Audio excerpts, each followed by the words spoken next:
Hello, everybody. It is 8 o'clock on Thursday night. The Seahawks are coming off a huge victory over the Detroit Lions, are heading into a massive game against the Los Angeles Chargers. And we're back. The boys are back for the next episode of Real Hawk Talk. I am freshly shorn, Movember for all those folks. Go out and get for the young guys, they don't have to worry about this. Eventually, the older guys are going to have to. Prostate checks, that's what it's about. From what I understand, that's what Movember is about. Is that right? These guys are already embarrassed. See, look at this. This is why they have this Movember, is for these young men to manage to not be embarrassed about, making sure they're healthy and around in a few years. So lots of big things going on. We've got an election coming up. Encourage everybody to vote if you haven't already. We won't be talking about that, but do want to bring it up. And in just a second, we're going to dial in Eric Williams of the San Diego. Well, he used to do the San Diego Union Tribune and previously of the Tacoma News Tribune, and is now of ESPN covering the Chargers. Before we do that, let's bring in the fellas. We've got Evan Hill. Welcome, Evan. How you doing? I am doing so well. It is so good to be back. I have been counting down the days for this podcast, and I am excited to be back. We're excited to have you, man. We really are. And Will Cornell joining us. He's a pinch hitter, real Jeff Simmons. I think he's got like a bachelor party or some kind of thing going on tonight. And really happy to have Will pinch hit and join the crew. How you doing, Will? I'm doing fine. We're in a pinch. Good.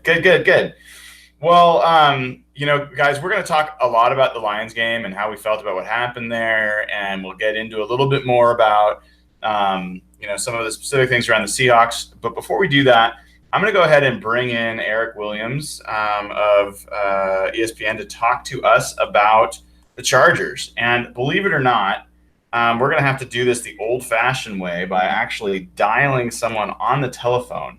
Not even a text message. We're gonna call him. It's gonna be like old school. Let's see if Eric answers the phone.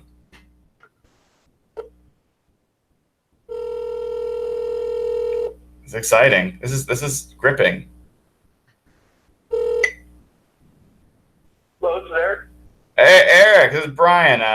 Real Hawk Talk. How you doing, dude? I'm doing well. How you doing, Brian? Good. It's been a long time. I appreciate you taking the time to join the call. Yeah, no problem, man. Hey, and I want to introduce you to Evan Hill and Will Cornell, who are co-hosts with me on the show tonight. Thanks for coming on, sir. Appreciate it. What's up, Will? How's it going, man? So Evan and Will, just double check. You guys are able to hear okay? Absolutely. A little bit, yeah. Cool. All right. I will make sure and hold it as close as possible to the mic here. But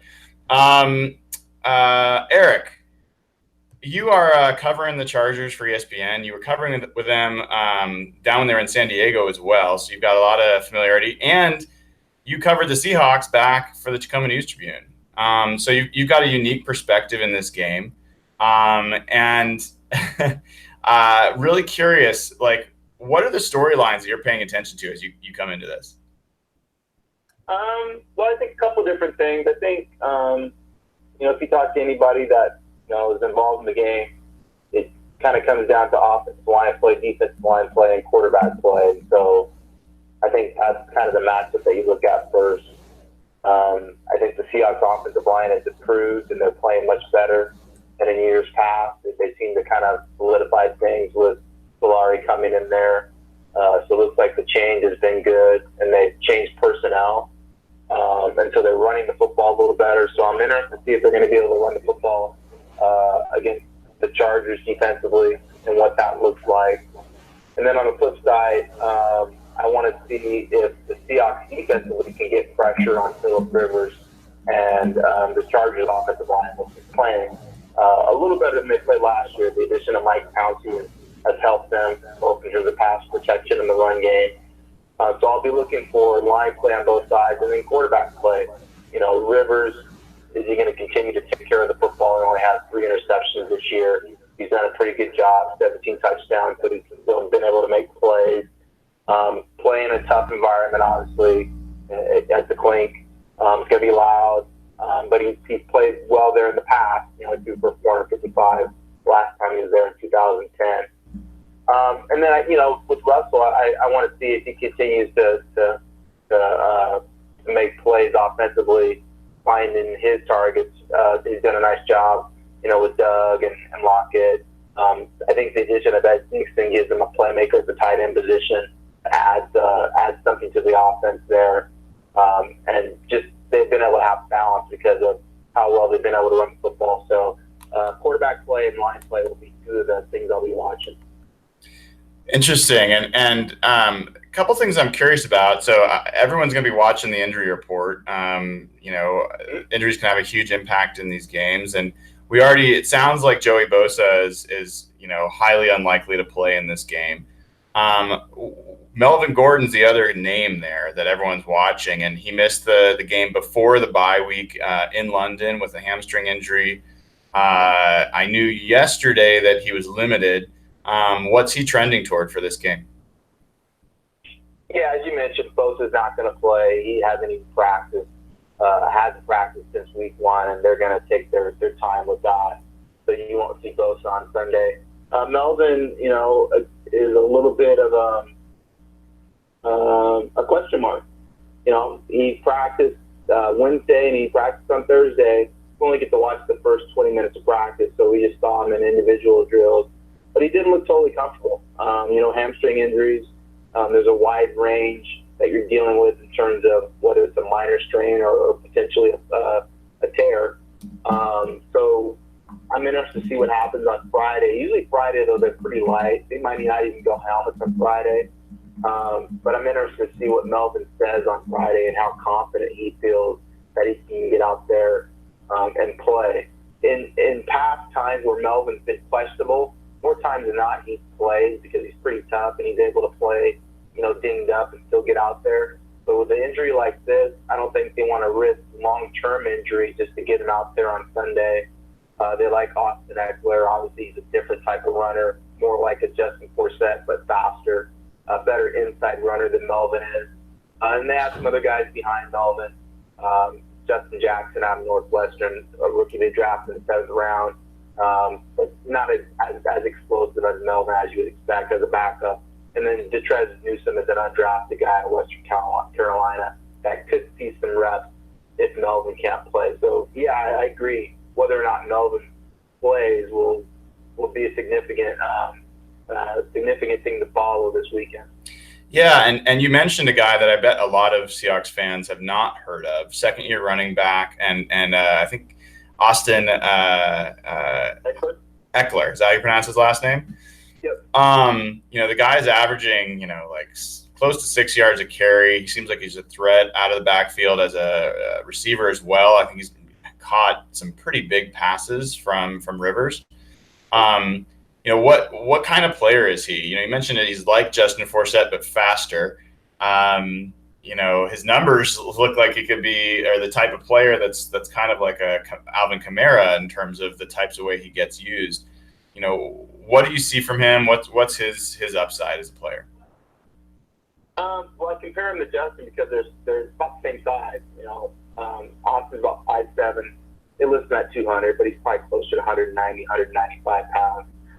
He's probably pound for pound the strongest player on the team. The guy that probably benches close to 400 pounds, squats a ton, very elusive in the open field. These guys going to make people miss, and then once he gets out in the field and gets past the second level, he's a person that can take it to the house because of his speed. Played small college ball at Western State, Colorado, so a small college. A guy was an undrafted rookie. They've done a pretty good job of finding talented players that are undrafted rookies. Carroll Williams, another guy that's from the Northwest, played at Western Oregon. I think the issue for Austin, though, is I don't think he's a guy that's going to be able to carry 20, 25 times because of his size. They're going to need to find another back to kind of mix in there with him. And I think you might see a little bit of Justin if Austin gets to start and Melvin can't go. Got it. And I'm curious, one of the things I've seen when I've been looking at the Chargers and some of the early season success, Phillip Rivers is actually under a decent amount of pressure. It seems like the offensive line's struggling a little bit to protect him, especially the guards. But he's got a higher passer rating when under pressure this season than when he's throwing from a clean pocket. Do you have an explanation for that? Is he dumping it off to these running backs? Is it like, what is it that you think is leading to Rivers being so effective when he's under pressure this year?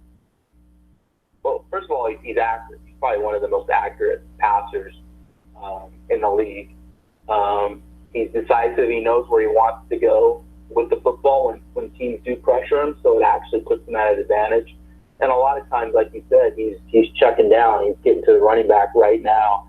And that's an advantage for a veteran quarterback. A lot of times younger guys will wait to get to that check down. But by getting to that check down quicker, you allow those guys to make plays after the catch because now they're in space and the linebackers are trailing them. So his ability to get to those check downs early, once he knows the pressure's coming, allows them to create those explosive plays to guys like Eckler and Melvin Gordon or to tight ends or slot receivers.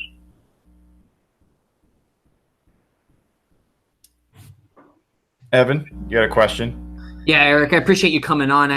My question revolves around obviously the younger big name on the Chargers in the defensive backfield is Derwin James. Obviously, he was the first-round pick for the Chargers this year, and as we know, many Seahawks fans were hoping that he would fall to Seattle just because he slid, out of the top 10, and many Seahawks fans were hoping that he could be somebody that could eventually replace Cam. Now, obviously, we know that didn't happen, and he landed out on the Chargers. But my question for you is, number one, how has Derwin James performed this year? And number two, what type of impact can we expect from him on Sunday? Well, in terms of his performance, he's exceeded expectations, which is impressive because expectations were high. Like you said, he fell down the draft board. I don't know why. I don't know if it was injury or what the concerns were, but the Chargers were happy to get him at 17.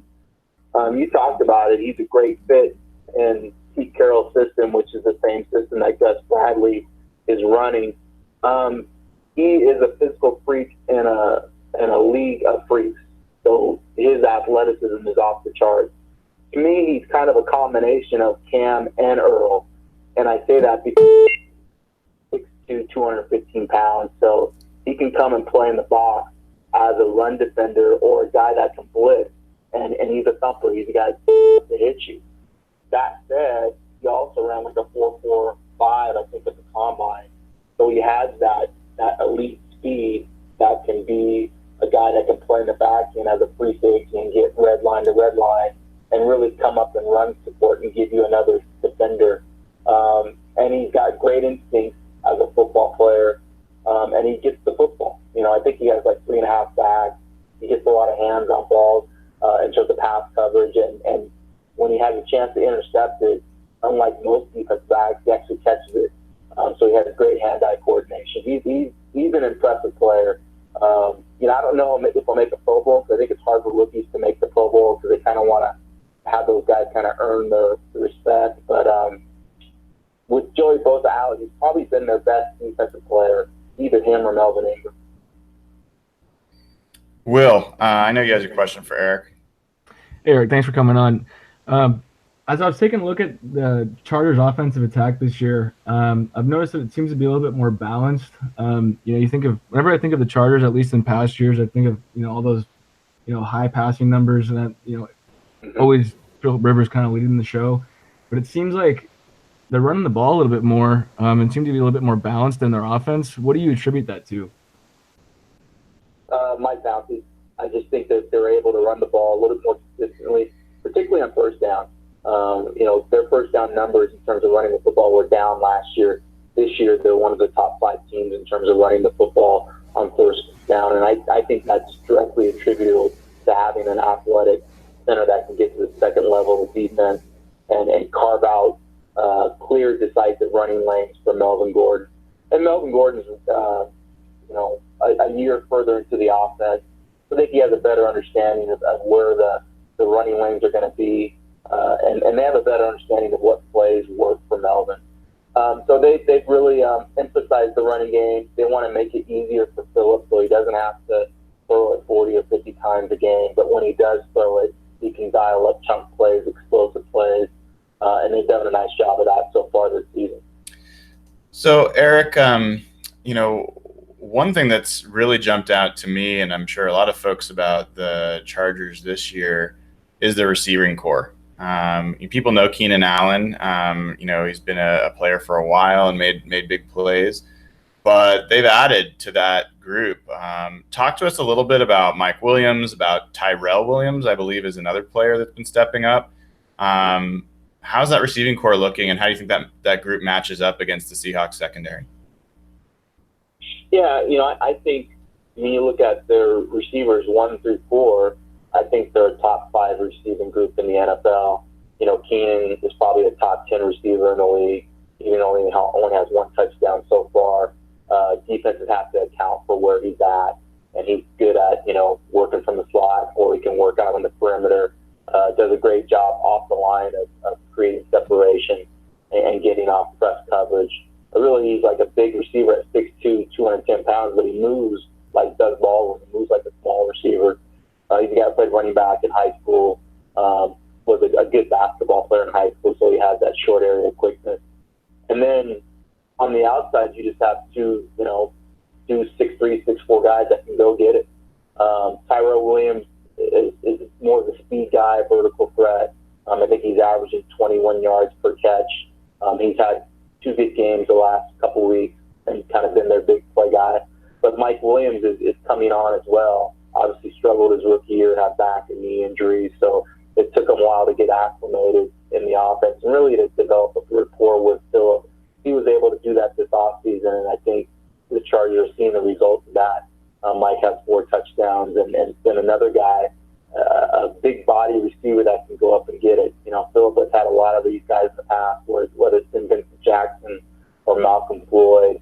They've always been able to get big, tall, rangy guys that can make plays down the field.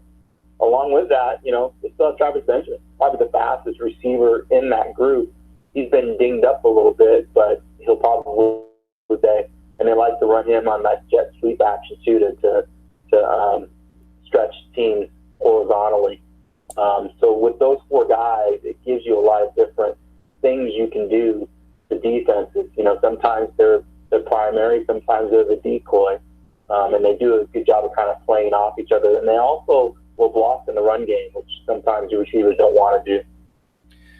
Yeah, it's interesting, and I think one of the questions that a lot of folks have, especially on the Seattle side, is the Chargers come in here 5-2, and their 2 losses are to 2 of the better teams in the NFL, but their 5 wins are against some of the weakest teams in the NFL. So, what's your take on how good is this team? Is this a legitimate Super Bowl contending team? Is this a team that still's got a lot to prove before you're ready to say that? Where do you kind of place them in the NFL right now? Well, I think you said it, Brian. I think when you look at their wins, they don't really have an impressive win. I think Cleveland's probably better than people are giving them credit when you look at their defensive line and their offensive line and some of their playmakers on offense. But again, Cleveland really hasn't beat anybody. So they still have to prove it with some of the games they have lined up, starting with this game in Seattle. It'll be a tough game on the road. They have 2 weeks to prepare for it, so I think that helps them. After Seattle, I think they go to Oakland, and then they host the Broncos and the Cardinals. So those are 3 easier games.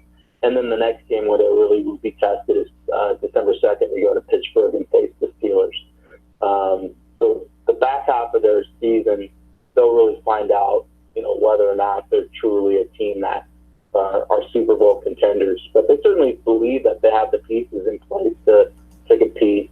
Once they get Joey Bosa back on that defense, I think that defense will be pretty solid and go with their offense, and they'll be formidable. But again, they have to beat some teams that are going to be in the running for the playoffs for the Chargers to be considered, I think, a team that can contend for the Super Bowl.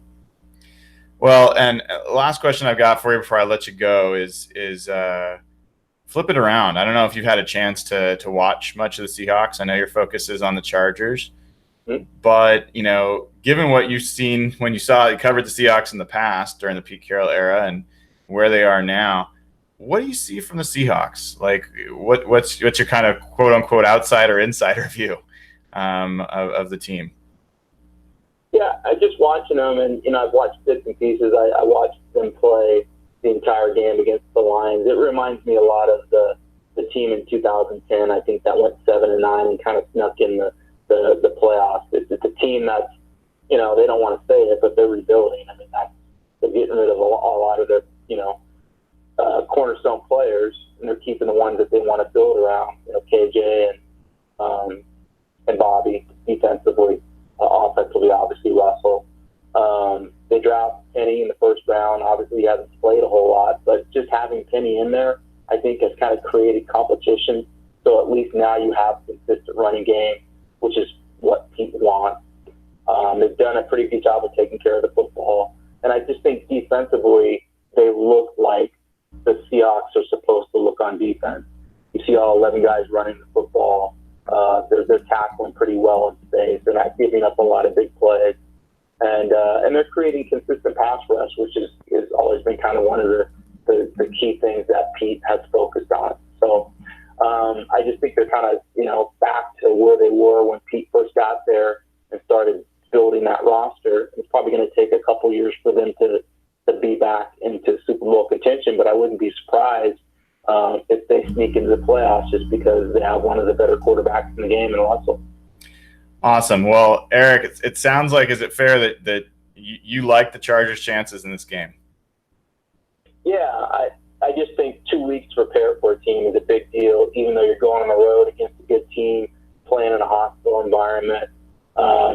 These guys play at StubHub Center, which really isn't a home venue anyway, so they're pretty much playing in a hostile environment, whether they're at home or on the road, so they're going to be used to that. That's not going to affect them maybe as much as it would other teams. I like the Chargers. I think this game means more to them than it does to Seattle, to be honest, where Seattle sits at 4-4. They can lose a game and still get back into it, still get in the playoffs. For the Chargers to go where they want to go, they need to prove that they can win games like this. So I think they will play with some urgency. And so I think I picked them to win 28-24. I think it's going to be a high-scoring game. I think Seattle's going to have to score with the Chargers in order to win, which they certainly can do. We've seen Russell make plays in the past and be able to put points on the board. So I wouldn't be surprised if Seattle wins it, but I just feel like the Chargers are the team that to them than maybe does the Seahawks. Awesome. Well, Eric, thank you so much for coming on. Folks should check you out at Eric_D_Williams on Twitter and at ESPN. Writes great stuff. And Eric, thanks again for coming aboard. No problem. Thanks for having me, guys, and enjoy the game on Sunday. All right. Thanks, Eric.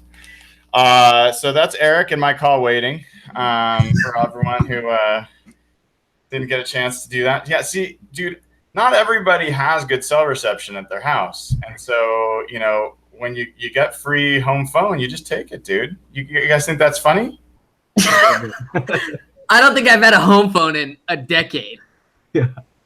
That's all right. It's all right. Like, it's impressive technology. Wait till you have an important call to make and then get back to me. You have to dial one before you call. How I know that's an excuse? Because I've been to your house, Brian, and I have good cell reception at your house. Oh, really? Yes. This is a conversation we'll have to have on Sunday, but this is not why people tune in. But guys, Eric's great. I mean, good guy, smart guy, pays good attention to the game.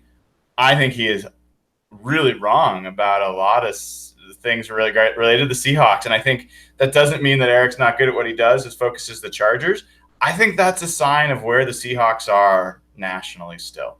I think everybody sees what's left. They have not yet acclimated to who's there. Anybody that watched that Lions game and walked away thinking, this looks like the 2010 Matt Hasselbeck, Colin Cole, Mike Williams, Ruvell Martin, Seattle Seahawks. Like, I don't know. Like that seemed off to me. How about you guys? Will you take it? I think the thing that had me most by surprise was that he said that this was a bigger game for the Chargers than it was the Seahawks. That kind of shocked me at first, but then I realized that they're kind of in a race in that AFC West with the Chiefs. I mean, they're only 2 games back, so it is pretty big for them too. But I don't know. I at least from a Seahawks perspective, going into this next 4 games, this one just seems so huge for the Seahawks. I think the Chargers are pretenders. I really do. I'm pulling up their record, their schedule right now.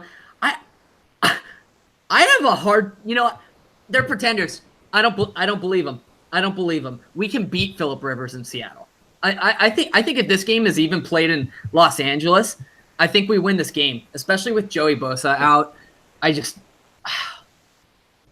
Antonio Gates. Remember when we got sliced and diced by Phillip Rivers and Antonio Gates like 2 or 3 years ago? They had like 3 touchdowns against us or something like that. I just don't think they're at that form anymore. I don't think this is a game we lose. I really don't. Yeah, I agree with you, man. I was going through, what they've done so far this year, and they kind of reek of an average team. By no means are they bad. I don't know if they're great either. And they've beaten the teams they're supposed to beat and lost pretty bad to the teams they're supposed to lose to. So I don't know. I think it's a winnable game. Oh, of course it's winnable. I mean, let's keep this in reality. I mean, the Seahawks are playing the best football they've played in 3 years. Hands down. I mean, there's no debate. I don't think you could say that there was a game that they played well against New England in 2016 or, against Philadelphia last year or, things of that nature. And those are all true. But the Seahawks are playing a brand of football that travels wherever it is. And guess what, guys? You know how many games they played at home? They played 2 games at home the entire year. We have yet to see Jacob Martin rush off the edge with an advantage of an extra step on the offensive line. We've seen him play 2 games. They've both been on the road, and he's made an impact in both those games. He's been one of the quiet players that's made an impact. We've seen a pass rush start to actually look like it has a potential. Those are both on the road. Those were not at home. We know what that does in general playing at CenturyLink. The Seahawks have not played at home since Paul Allen passed away. Oh. Like, you telling me that that's not going to be something that happens as part of pregame and getting people ramped up? We have not played at home since the Seahawks were good. Remember the last time they played at home, they played the Rams. Evan, you and I were there. I am convinced that part of the reason that it was lit at the stadium is because everybody that's a season ticket holder that's, kind of came on with the rush of the successful team, everyone was selling. Everyone was giving away their tickets because everyone thought the Rams were going to blow us out again. And what's happened is now people are starting to believe again. So, yeah, Will's pointed himself. So I think there is every reason to believe that the Seahawks should win this game. That in no way to me, I don't think the Chargers are pretenders, guys. I think that's selling them short. Phillip Rivers is incredibly good. He's leading the NFL in passer rating. His wide receiver crew is ridiculous. His running back crew is ridiculous. His tight end crew is pretty darn good too. So they've got legit players. Melvin Ingram's a great pass rusher. Derwin James is a great safety. So, I respect them, but yeah, hell yeah, they should win this game. So a question for you then, Brian. Going back to your point when Eric got off the phone about the national narrative kind of being that the Seahawks were kind of just still in that mediocre phase. If they let's say they blew out the Chargers this Sunday. Let's say that we win by more than 14 points. Do you think that would be enough to change the narrative on the Seahawks nationally? If the Seahawks were to blow out the Chargers by more than 14 points, would it change the narrative? No, I don't. I think we are a few games away from that. I think when the Seahawks go into LA and beat the Rams next week, then I think you're going to start talking about people changing the narrative. They'll at least start paying attention. But look, Seahawks are always the team. Like, people have made up their minds about what the narrative is for the Seahawks. And people don't like to be wrong. So they're going to be waiting and waiting and waiting, and good. Like I am as bullish now on the Seahawks and how they're approaching the game and how they're playing as I was bearish on them after week 2, after they played the Bears. We have I don't think we recognize the importance of this feeling. We have not had this feeling in a long, long time where we know the Seahawks are good. And we can say that. The Seahawks are a good football team. Okay? They may not have big names on offense or defense, but they are a good football team. And we are the underdogs, something we have not had in years. When the LOB, Russell Wilson, established their dominance after the Super Bowl, we were not underdogs anymore. We were, among the Patriots crowd. That's what the narrative mainstream media viewed us as. But that has changed. We're underdogs now. Look what Eric just said. He thinks the Chargers are going to come into Seattle and beat us. That's not happening on Sunday. We're a good football team. We're an underrated football team, and I love being in that position. How do you feel about Troy Aikman, Evan? Actually, yes. We have to talk about Troy Aikman's bullshit, egregious, ridiculous, disgusting, repulsive comments tonight. Troy Aikman should be fired after tonight's broadcast. That was disgusting. For those of you who are not listening to what Troy Aikman said said that Tom Cable was given no resources, to work with on the offensive line when he, in his time in Seattle. Now, we all know, all the viewers of the Hawk Blogger podcast know that Brian Nemhauser is a Tom Cable sympathizer, and I will not give Brian room to dispute that, but he is a sympathizer compared to me, Nathan, and every other logical Seahawks fan in the world. But let me just quickly dispel this notion. Tom Cable was given resources in Seattle. He was given high draft picks in Seattle. He was not working with only 7th round picks. Bullshit. He was given high round draft selections. I don't have Twitter on me right now, so I can't pull it up, but I think it was Nathan Ernst, who loyal member of the pod, who tweeted something that going back from like 2011 to 2017, Tom Cable era, whatever, the Seahawks spent more and higher valuable draft picks than the Dallas Cowboys. On the offensive line. There's only one reason. Speak of the devil, Nathan is here. Nathan. I'm on my Tom Cable rant, and I am not stopping. Tom Cable was given resources here. There is no excuses for his bullshit tenure here. He was kept around here too long, and he is the sole reason we didn't win another Super Bowl. Tom Cable ruined my childhood. I hate him. End rant.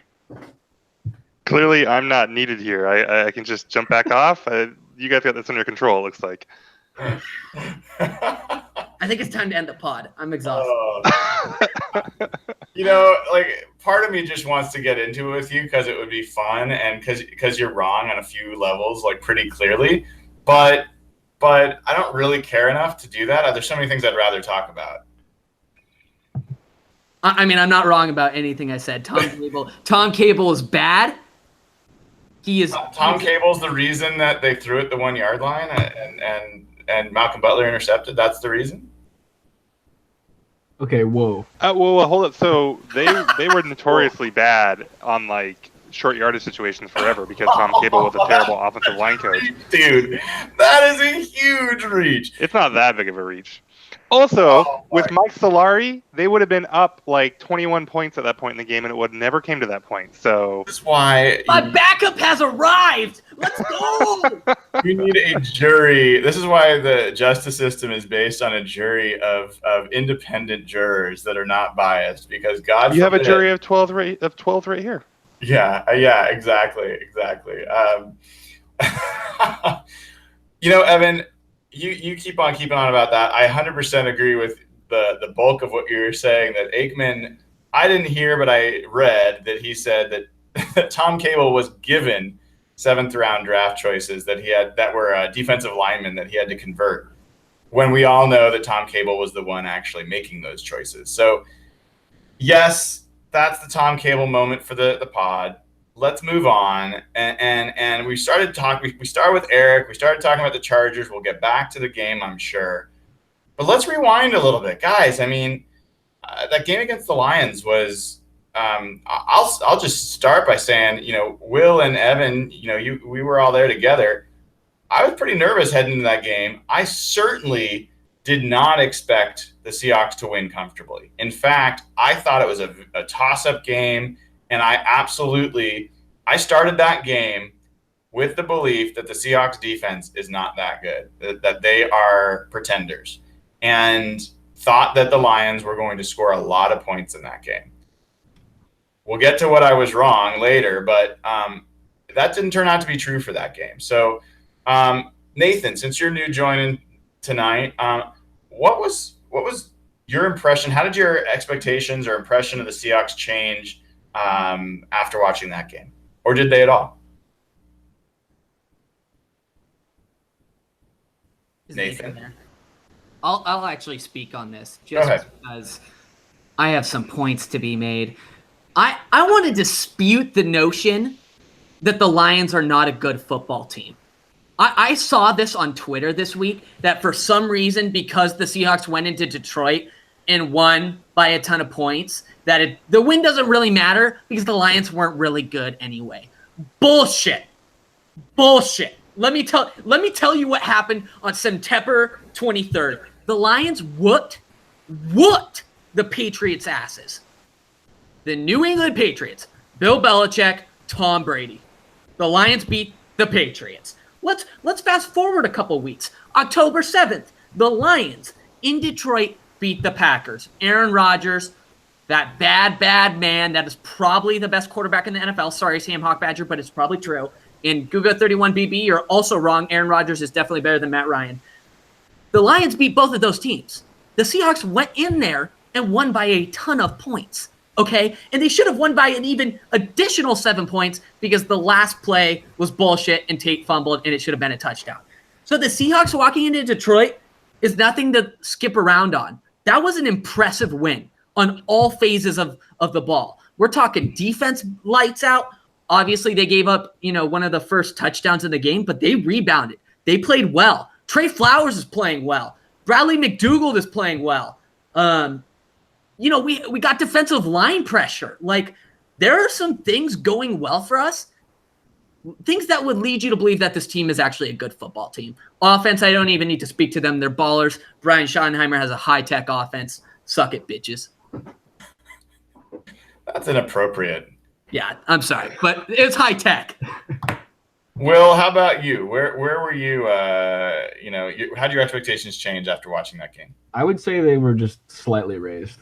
I really, and you guys know you're with me. I went into this game thinking we were going to win pretty easily. To go off what Evan was saying, they're definitely not a bad team. I don't think the Lions are a great team either. That you take a look at their record and take a look at their schedule, they're wildly inconsistent. And I just thought that the Seahawks would take advantage of that, coming off a total dominant win against Oakland. And I rode with that, and things turned out for the best. Do you want to introduce your guest? Oh, this is the lovely Kelsey back here. Yeah, you're being introduced to the vlog. Kelsey, would you like to say hello? Hi. Future wife, right? Right, Will? Well, right? I guess now. When's it happening? Wow, did you just like out him? Like, does Kelsey know this?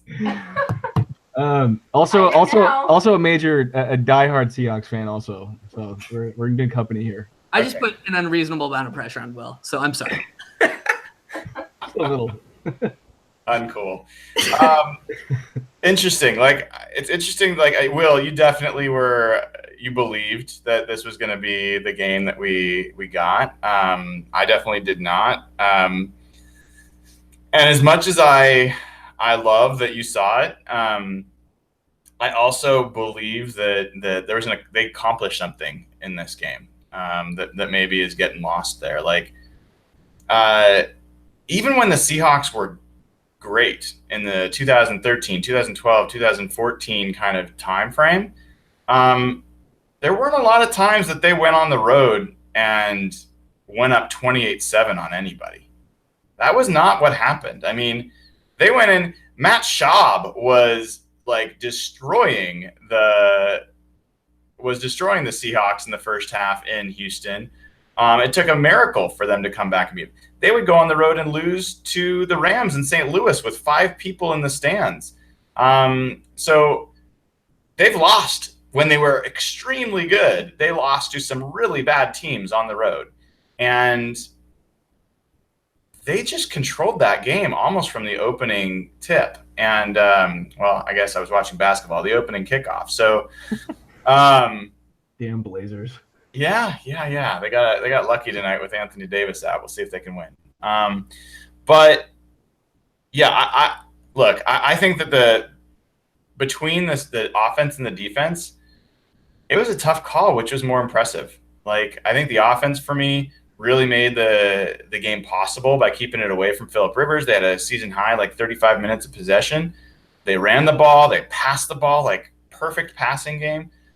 But the defense also, they slowed down Matthew Stafford, I should say, and they completely bottled up Kerryon Johnson. So, they forced the Lions to trade Golden Tate. So, I was super impressed. I'm curious, Evan, was there a specific player that got you most excited from that game?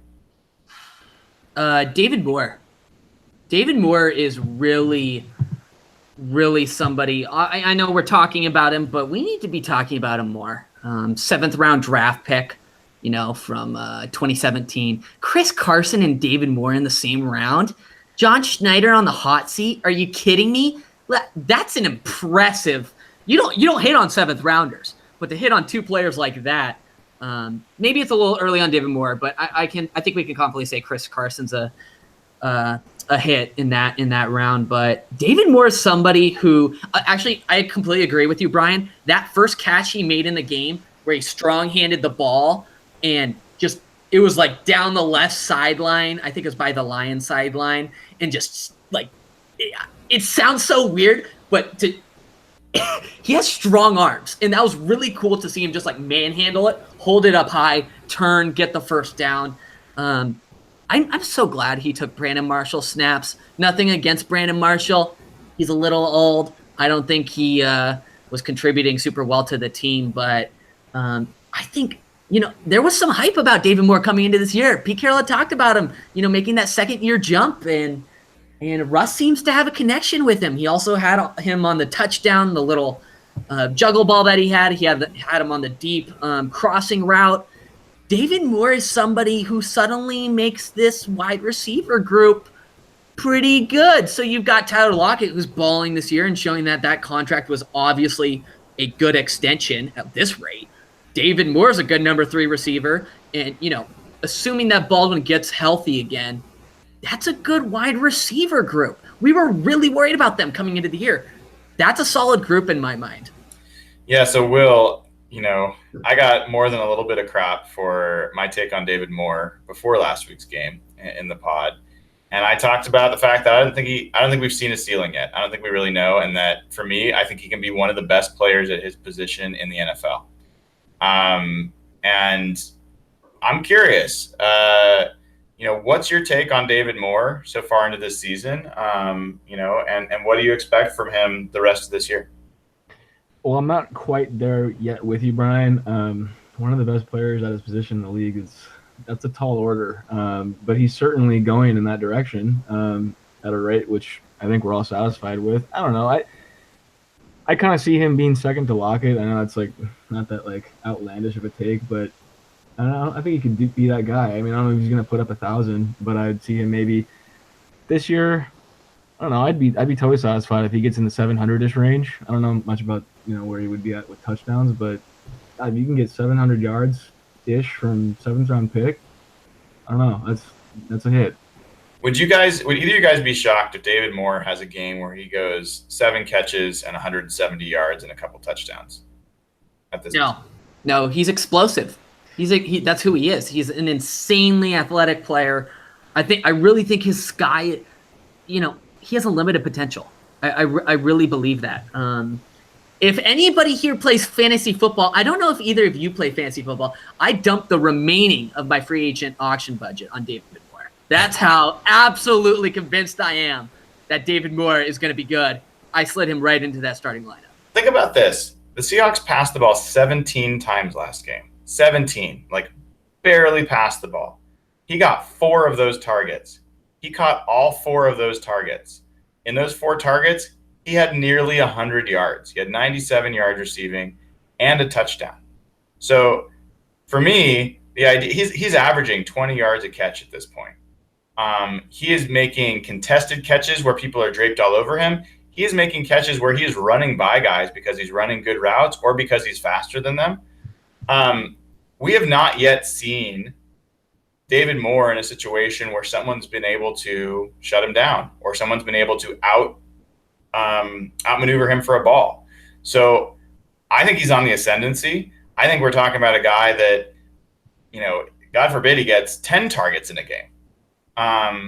You know, I think this guy can easily be a guy that's, you know, 70, 75% catch rate and can average 18 plus yards a catch and is going to be a high touchdown rate kind of guy. Because John Schneider was talking about it earlier this week. Actually, I think it was Pete Carroll.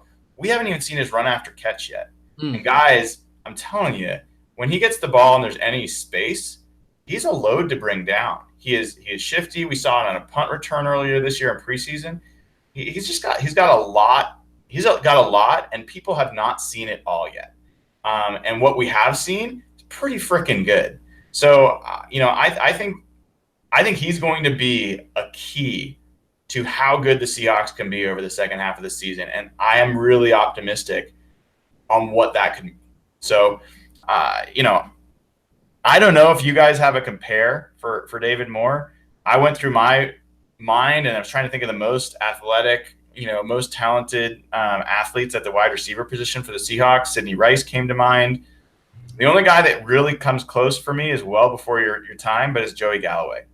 That's the only guy. Now, Joey Galloway was a freak athlete, I think even more so than Moore, but I don't think it's outlandish to say that Moore is maybe the second best athlete the Seahawks have had at wide receiver, you know, in the last 20 years. You know, you could talk about Golden Tate maybe, but I'd put him as above Golden as an athlete. I think looking in hindsight, I am so glad the Seahawks did not dump $40 million in Paul Richardson. I am so impressed with the franchise's moves in terms of wide receiver this offseason. I think we were all – I mean, a lot of fans were really skeptical of what they were doing with the group, you know, giving Lockett $10.6 million a year, hoping that David Moore would jump into that role, obviously signing Brandon Marshall, but he was paid peanuts, so really no issues there. But I think in hindsight, it worked out well. Well, and let's talk for a second about the other 7th rounder there. You started to talk about Chris Carson. Yeah. Carson had another 100-yard game. He got 25 carries. And there were no carries for Rashad Penny, which is something I was kind of bracing for, that he was going to get more carries again in this game.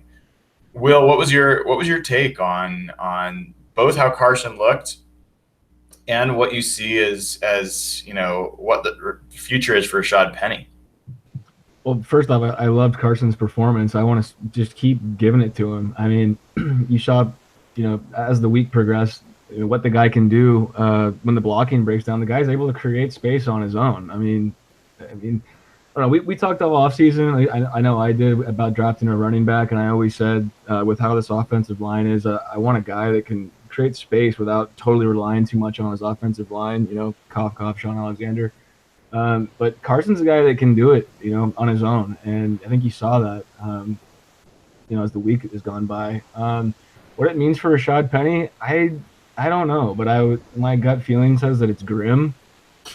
I don't know how you know, I don't feel good about any sort of, you know, carry that Penny takes away from Carson at this point, and I don't think anyone should. Do we have a Rashad Penny problem? Yeah. Yeah, we do. Yeah. Tell me more. I'm really worried about him. I mean, I'm worried that Mike Davis is even getting snaps over Rashad Penny. And this is, I mean, obviously this has been a problem since like the day they drafted him, and me getting his jersey was a completely ridiculous thing to do and very irrational and dumb.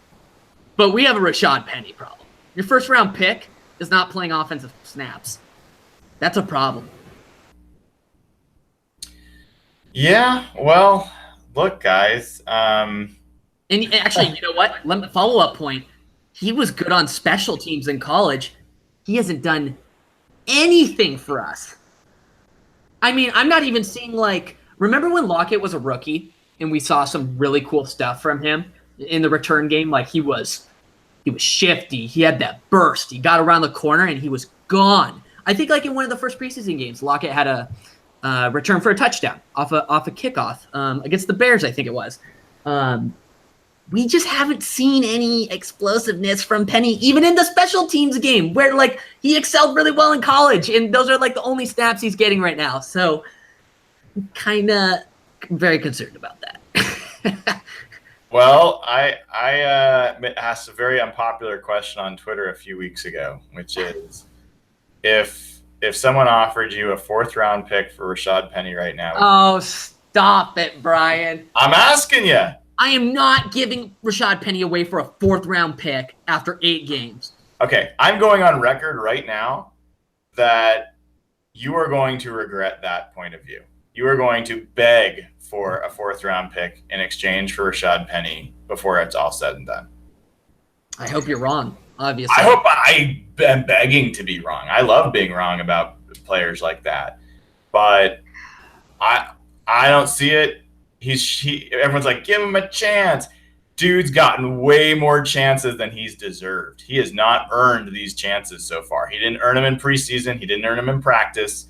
In practice, it was he's a Sean Alexander type player. Wait till you see him in a preseason game. In the preseason games, it was like, he's hurt. Give him a chance in the regular season. He got snaps in the regular season. And it was like, oh, did you see how he made that cut and he made that one guy miss? There's promise there. He's breaking tackles. And guys, like he's been getting chances and he's okay. I think he's an okay player. I think he's a fine backup back, but there has been zero about Rashad Penny that has looked special. He has not looked faster than the average running back. He has not looked shiftier than the average running back. He has not looked stronger than the average running back. So if you have nothing that is elite about your skill set as a running back, and guess what? Running backs don't need time to make an impact. Running backs and linebackers in particular, they come into the league and either they're great or they're not. And that's how it is. Tell me about a running back that got good his 3rd year in the league. Well, Melvin Gordon is an example. I know me and Evan talked about that. Well, yeah, that's not a bad example. I just think it's more often not that occurs. So let's go back and take a look real quick since we're even playing Melvin this year. So he went from having 3.5 yards a carry and 641 yards his rookie year to 3.9 yards a carry his next 2 years. He got a lot more carries, and he scored a bunch of touchdowns, so there's that. From a receiving standpoint, he got a lot more targets. I don't know. Like, did he get better or did he just get more opportunities? I mean, statistically, from an efficiency standpoint, I'm not sure he got that much better. I'm not seeing a lot of evidence of that. He got a little lucky with touchdowns too. I think people may be overinflating how Melvin Gordon is, how good he is with his fantasy football performances. And I know that's weird to bring up, but like, he's not great. He's good though. I think his touchdown performances have been mostly based on opportunity and volume, and like you said, the yards per carry thing is an issue. Let me give him to you. Like, let's just say I'm wrong, and he did get significantly better his 2nd year. Name another. Name a second. Like, it's not the common. It is the exception to the rule that a running back gets better as they get more time in the league. Running backs are pure athletes. They are asked to run and make cuts, and they do that right away, or they don't. So I don't know. Of course, I will be happy to be wrong. I'm not holding out a lot of hope. And look, when J.D. McKissic gets healthy in a few weeks, they're gonna have a tough decision to make on what they do. They're gonna cut C.J. Prosise. Are they going to play McKissic over Penny if they need to? I could argue McKissic might deserve some snaps over Mike Davis. Like, McKissic's an impact player. He's a playmaker. He can do things that neither Penny nor Davis can do as a receiver out of the backfield. So I think there's going to be an interesting choice to make there. What do either of you guys have? Are you hoping for McKissic to come back? Are you hoping for him to get snaps, or you guys think that's kind of a, not a big part of the rest of the season? He's kind of a fun weapon. Like he's obviously like that dual threat who's also a receiver out of the backfield. I think McKissic is low key pretty fun. I think he's a great depth player, especially in that group. He's not a guy you're going to play every down, of course. I think he's somebody you sporadically throw in for fun plays, especially out of the backfield, just with his receiving abilities. I think he absolutely, he should be. At this point, I would say he should. He hasn't even played a snap this year, but based on his last year, I think he should be taking snaps over Rashad Penny, and I don't think that's close. The bigger question I have for both of you is Michael Dixon tougher than Jimmy Graham after what we saw at the end of the Lions game? Yes. I would trust Michael Dixon's blocking skills over Jimmy Graham's blocking skills. Yeah, I stand by that 100%. Yeah, the way he lowered his helmet and did not shy away from contact, tried to really fight for it. When did you ever see that with Jimmy Graham? At any time? Did not, unless there was a really small guy, and usually the small defender would still hit him harder than Graham would hit.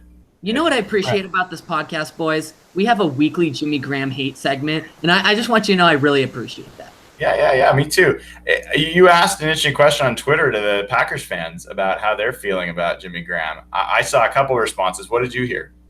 It was actually scary, similar to what Seahawks fans felt.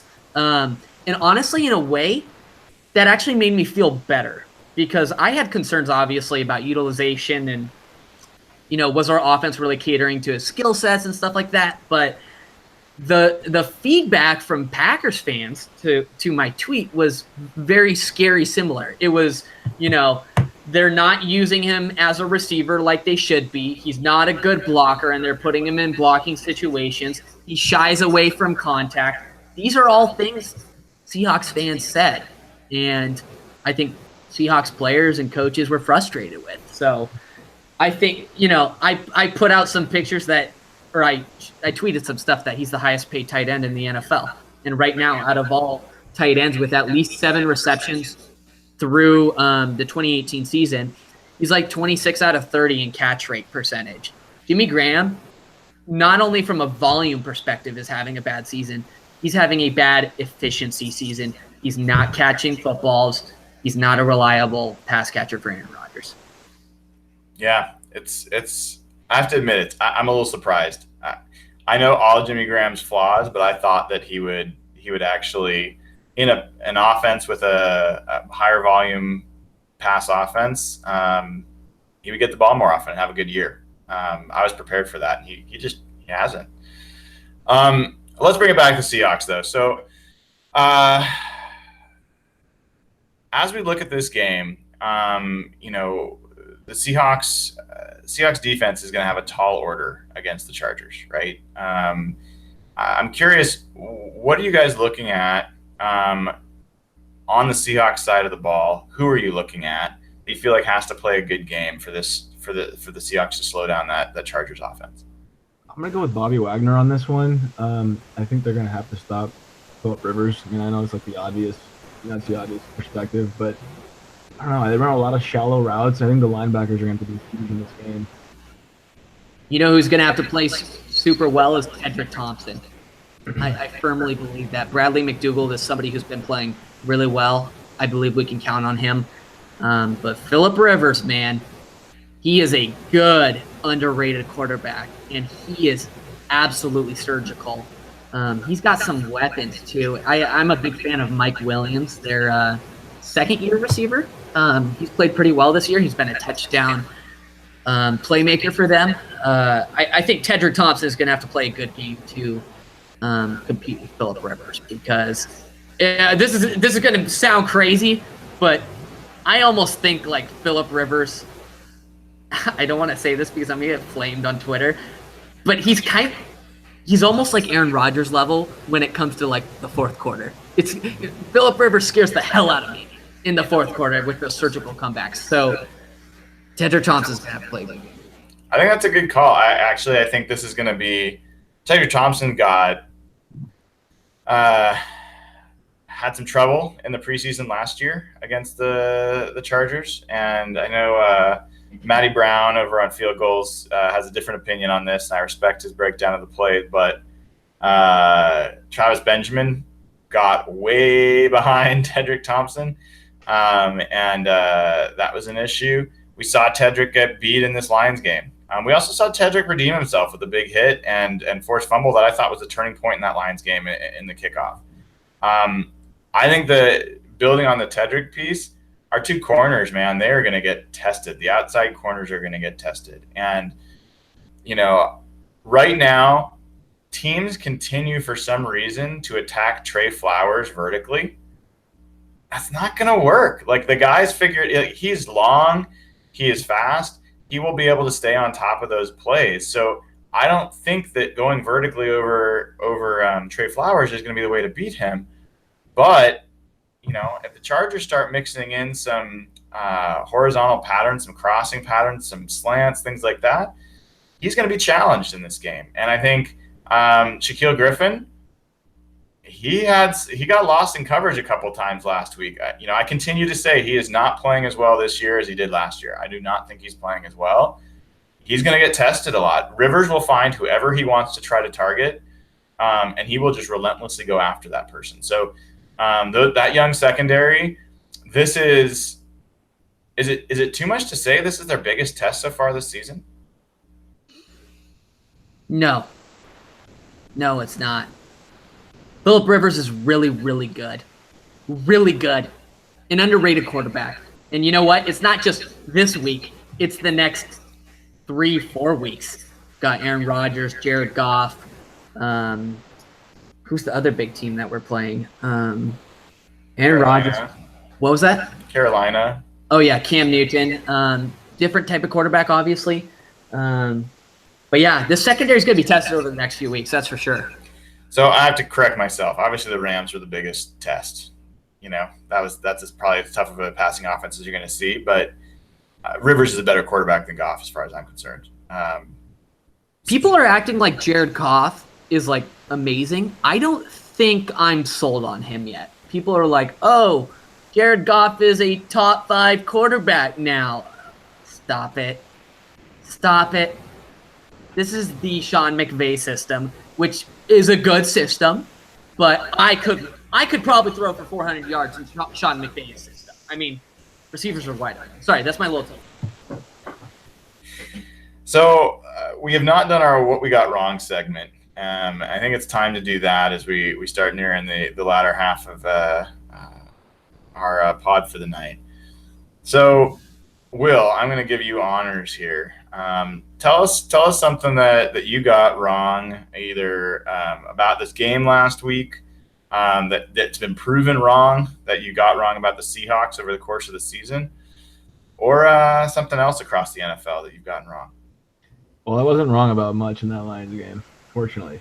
But God, I was dead wrong about Tyler Lockett, and it hurts my soul. I was so wrong about him when he was signed. I've just always kind of thought that Tyler Lockett was just a guy. I know, I'm eating my words right now, but he's killed me, and I'm happy he has. I was so effing wrong about Tyler Lockett, and I'm happy I was. Curious, just to follow there. So, were you wrong? Like, did you think he was just a guy after his rookie year, or did you think that, once he got injured, and he came back, that was just the kind of the player he was? Yeah, I just didn't think that he would get back up to speed to the player that he once was. And he's burning me right now. We're happy about that. What about you, Evan? What's your what did you get wrong? You know whose name we didn't say a single time on Sunday? Any guesses? Any guesses from the crowd? Jermaine. I have to think about it every single time I say it. Ifedi. Ah, No I. No, as in this I. Jermaine Ifedi. Good Lord, I don't know why I struggle with that so much. He's been impressive. And you know what? I got to give it to him for another week in a row. He's not a guy that we're screaming his name every other play with a false start or a holding because he's getting beaten so bad. Russell Wilson had all day to throw on Sunday. And Jermaine had a big part to do with that. I know this is my second week in a row highlighting him, but, you know, I'm blocked by him on Twitter. I've been lighting into him for like 3 years now. I'm eating poop. And, you know, it just is what it is. Like, I'm just speaking the truth. He's good. He's good. Jermaine is a good right tackle. And you know what? Maybe it's because of Mike Solari, but here's my face, and there's a bunch of poop right here. Yikes. Thanks, Jermaine. Thanks. that's what you tune in for, folks. Scatological humor. Yeah, I mean, Ifedi's playing better. Certainly, you know, he's doing well. I'll take the guy right next to him. I will tell you, like, I do not believe I would have ever expected pretty much any Seahawks lineman to pancake and Ndamukong Suh and Damon Harrison ever, let alone within the span of a few games. And Fluker is the man. Like, I think that he's getting a lot of recognition, which is good. I don't think he's even getting enough yet. I think he is such a key. One of the like seminal moments for me and where I really got excited about this team was right after the Rams loss. Like, and Evan knows it. I was driving Evan crazy because he was so mad that the team lost. And I was just relentlessly positive. It was very funny. We switched positions. But listening to DJ Fluker get interviewed after that game and how he talked about that, not intimidated by anybody, and that they don't like to be, they want to rush the passer. They don't want to get hit. There was it was not a defensive or like a sore loser kind of comment. It was just based on pure confidence and like just badass. Like, he's just a badass. And I think that that's permeating the team and the way they play. And I love watching it. I did not expect that he would bring, I knew he'd be powerful. I knew he'd, you know, do some, you know, be helpful, but he's arguably one of the best guards in football right now. And that's fun. Like, we have not had a really good guard since probably Steve Hutchinson, unless you really consider James Carpenter to be a really good guard. I don't. J.R. Sweezy, when he was here, I don't think was a really good guard. Like, they were okay. I think Fluker is playing great, and I think Sweezy, you know, he's doing his part as well. So that's the one that's sticking out to me. I was also dead wrong about the way that they were going to do running back carries. I was certain that they were going to start giving Rashad Penny more carries after they let him finish the Oakland game, and he did pretty well in that game. I just thought they'd use that as an excuse to start splitting reps again with Chris Carson. So I was really happy to be wrong about that. All right, fellas, wrapping up here. Any closing thoughts you've got or topics you want to bring up before we bring this baby to a close? The Seahawks are going 3-0 over the next 3 weeks. Wow. In 3 weeks, the Seahawks will be 7-3. Good math, Evan. That was like quick. I know. I was a math major. I'm just kidding. I wasn't a math major. But we are going 7-3. I'm serious. Hot take. Will, how about you? I'm gonna go 2-2 over the next 4, and I'll be pretty damn happy if we're able to split. And we play four of the best teams in football over the next 4 weeks. And if we can win half of those, I'll be satisfied. You know what, Will? Those teams play one of the best teams in football over the next few weeks. We're going to find out. Seattle Seahawks. Because you know what? We are a good football team. And we're disrespected, and we're underrated, and we're the underdog, and I love it. I will tell you the toughest game in that stretch at Carolina. Agreed. I agree with you. Totally agree. So, guys, quick predictions before we go. What do you see for this weekend? 30-13. 21-17 Seahawks. Sorry, Evan. 30-13 Seahawks. Wow. We're putting up points, man. And we got a high-tech offense. Will, where are you at? I'm going to go 21-17 Seattle. Okay. Kelsey? 30-21 Seahawks. All right. I gotta clarify that. Sorry. You gotta clarify that. Yeah, I'm seeing like a 24-17 kind of game. Seahawks come out on top there. I think the Seahawks are going to have trouble slowing down the Chargers offense, but I think one of the things that people maybe don't realize about the Chargers is that their run defense not so good. Everyone knows that Justin Coleman has trouble with tackles, a lot of missed tackles for the Seahawks, right? We've talked about that. Well, he's got 6 missed tackles on the season, which is a lot. The Chargers have a linebacker, Denzel Perryman, who's got 9 missed tackles. They've got Derwin James, who's got 7 missed tackles. They've got Desmond King, a cornerback, who's got 7 missed tackles. They've got Jaleel Adai, another safety, who's got 6 missed tackles. So this is a team that they're going to be going up against one of the best tackle breakers in the NFL, and Chris Carson and this offensive line. I think there's an opportunity for the Seahawks to really run the ball and control the clock again. And I'm telling you, the guy to watch out for is going to be David Moore in this game. If they get David Moore one-on-one with Trevor Williams, cornerback for the Chargers, watch out. Trevor Williams has been thrown at 29 times this season. 22 of those have been caught, 3 of them for touchdowns. So he's given up 132 passer rating on the year. So give me David Moore against their 5'10 corners all day, every day. I'd like to see 7 targets for David Moore and another couple touchdowns. So, guys, I am so psyched. I could be talking about the Seahawks from now until Sunday, and I probably will be. But thank you. Let's call it a night and go Hawks.